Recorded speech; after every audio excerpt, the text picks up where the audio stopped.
The Drummond family, a patriarch, a matriarch, and their two offspring, endeavors to flee the besieged city. However, all escape routes are blocked, and an encounter with law enforcement obstructs their path. Ignoring the officer's commands, the father accelerates through the barricade, hurtling into an underground tunnel. Their flight is abruptly halted by alien interlopers, leaving the father paralyzed with shock as his wife implores him to reverse course. Abruptly, an enigmatic surge courses through the bodies of both adults, seated in the front of the vehicle. Startled, the children gaze upward, their eyes meeting an unfathomable entity looming before the car's hood. 9 years later, humanity finds itself vanquished by the invaders, surrendering without a semblance of resistance. The extraterrestrial overlords, dubbed legislators, wield absolute control, dictating laws and regulations to the subjugated populace. Vital infrastructure, including power plants, has been reinstated under alien administration. Since Earth's capitulation,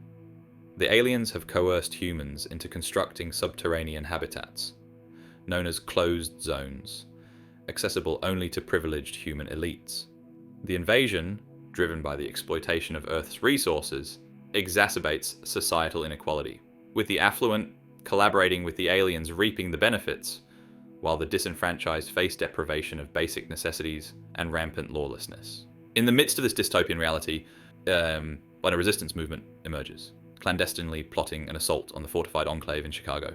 However, the operation faltered, and the fortified zone emerged unscathed, leaving the fate of the rebels shrouded in uncertainty.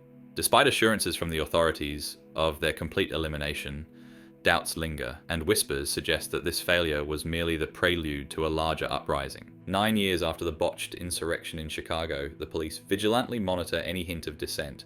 Detective William Mulligan sifts through surveillance footage from Gabriel's residence, whose brother Rafe perished in the rebellion, posthumously hailed as a hero. Gabriel's mourning unfolds routinely, but his determination to seek change is palpable as he shares a forbidden photograph with his skeptical girlfriend.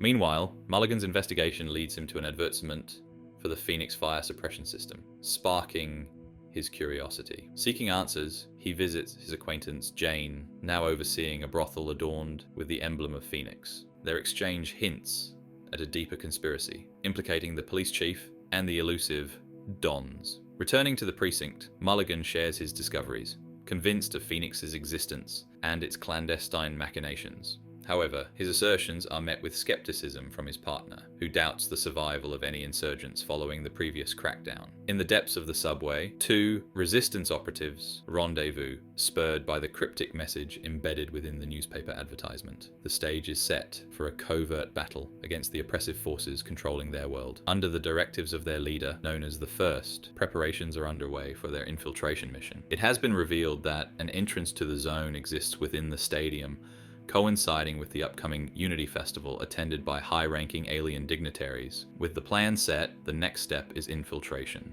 The following day, Gabe proceeds to work, navigating through the recognition system that now identifies every individual via implanted chips. Working at a data restoration center, Gabe sifts through vast amounts of private videos and browser history requests, forwarding the collected data to the central information hub for analysis before destroying the carriers. During his shift, a colleague discreetly passes him a cigarette containing an unidentified substance, which Gabe tucks behind his ear for later. After work, Gabe joins the crowd of workers exiting the facility, witnessing the ruthless actions of the arriving guards as they apprehend and escort a woman away. Simultaneously, an alien transport ship departs, ferrying more unfortunate souls from Earth to toil in the alien mines. Giant alien robots stationed around the city perimeter serve as formidable barriers, deterring any attempts at escape. Heading towards the boat, Gabe is alarmed to discover a weapon in his friend's possession, realizing the peril of their situation. Their altercation is abruptly halted by the unexpected arrival of Mulligan, who commands Gabe to accompany him, abruptly interrupting their plans. He reminds the boy of their father's legacy, urging him not to follow in his brother's footsteps and to make the right choices. Gabriel, however, remains uninformed about Phoenix and refuses to betray his principles, leading the conversation to a stalemate. Determined to proceed with his plans, Gabriel seeks out the individual he intended to sell the cigarette to. However, upon meeting the potential client, Gabriel finds himself forcibly abducted and fitted with special collars designed to block tracking signals. Transported to the heart of a ravaged district, Gabriel is taken to a surviving building where he reunites with his brother Rafe, the sole survivor from their previous group. Unbeknownst to Gabriel, Rafe had his tracking chip removed by a skilled craftsman and has since joined a new faction. Taking possession of the cigarette, Rafe provides Gabriel with a substantial sum of money and orders him to depart the area immediately, revealing Phoenix's plans to launch an attack against the alien invaders. The brothers engage in a heated argument regarding the necessity of the uprising, with Rafe staunchly advocating for resistance as long as there is still hope to fight. Gabriel, feeling the urgency of the situation, hastily begins packing in his apartment, urging his girlfriend to join him. However, she expresses reservations, concerned about the potential consequences of being implicated in Rafe's plans. Unaware of the surveillance, the couple's debate catches the attention of the police, who closely monitor their conversation. Gabriel decides to leave alone, but soon finds himself pursued by Mulligan. Desperate to evade capture, Gabriel seeks refuge in underground passageways, donning the remaining collar to avoid detection by the alien drones. Meanwhile, Mulligan returns to the police station and delves into the investigation, uncovering potential leads that suggest Rafe may still be alive. Simultaneously, Rafe's carrier pigeon successfully delivers crucial information to its recipient, setting off a chain of communication within the secret resistance network. As the news of Phoenix's announcement spreads, members of the group receive the call to action. Utilizing coded signals, they coordinate their efforts, with one member broadcasting a covert message over the radio. This signal is intercepted by a man walking his dog, prompting him to take action. Elsewhere, a mechanic girl hears the dog's bark and rushes to her car, ready to join the cause. Later, they reach an underground clinic where a skilled doctor performs intricate operations to remove the tracking chips. In exchange, they receive chips extracted from deceased individuals and special containers to maintain the appearance of law-abiding citizens. Simultaneously, a resistance member acting as a priest meets with Rafe, and together they acquire invisible explosive material from an arms dealer. During a gathering of the resistance group, the leader distributes the new chips and assigns roles for the upcoming mission. Poison capsules are distributed to ensure a quick and painless death if captured by the enemy. Disguised with their new identities, the group infiltrates the Unity Festival, attaching the invisible explosive device to high-ranking official who detonates among the arriving aliens. The city is immediately placed under lockdown, with police combing the streets for the attackers. Tragically, the priest is the first casualty, falling to gun fever. Rafe finds himself pursued by an alien but is rescued by his comrades who destroy the creature.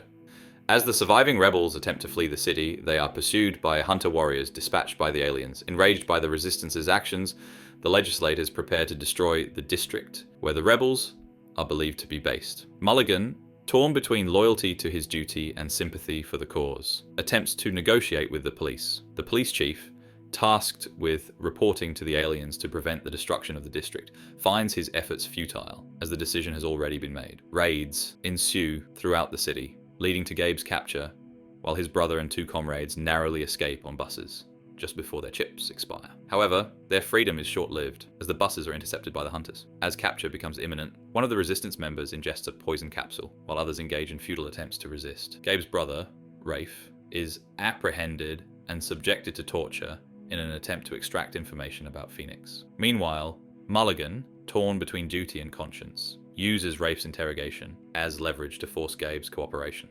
Reluctantly, Gabe agrees to send a message to the resistance leader, who is revealed to be Jane Doe. However, before the plan can unfold, the brothel where Jane resides is raided by the police. It's discovered that Jane had been gathering intelligence on the police force, leading to her demise. Confusion ensues as Gabe encounters Jane, who addresses him by name, hinting at a deeper connection. Before any revelations can occur, the police raid interrupts, resulting in Jane's death and the exposure of her covert activities. During a briefing with the aliens, Mulligan reveals the identity of a Phoenix member who, upon learning of Jane's death, chose to end their own life before the invasion. Jane, once a history teacher turned informant, had covertly gathered information to aid the resistance. Mulligan presents incriminating recordings from the brothel, implicating the police chief in leaking sensitive information about the aliens. Captured resistance members face deportation to alien mines, while Mulligan, having neutralized the Chicago threat, assumes the role of acting commissioner. In a subsequent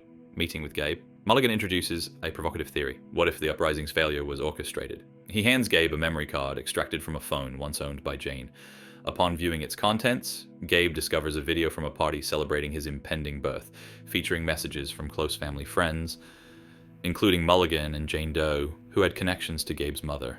This revelation deepens Gabe's understanding of the intricate web of relationships within Phoenix. Meanwhile, Mulligan gains access to the Earth Control Center and meets with the legislators in their habitat. As he approaches the spaceship, the same invisible substance used in the stadium attack manifests on him, revealing Mulligan's involvement in the resistance. The plan was orchestrated to enable him to infiltrate the main alien base and trigger an explosion. During the credits, a map illustrates the success of the plan as city blockades are lifted, sparking numerous resistance movements worldwide. This signifies the success of igniting a larger uprising against the alien oppressors. Despite being labeled as science fiction, the film delivers a realistic message about humanity's response to potential occupation. Drawing inspiration from historical revolutionary movements, the film emphasizes themes of struggle, underground resistance, and political intrigue. It serves as a gripping political thriller, inspiring belief in the possibility of victory against overwhelming odds.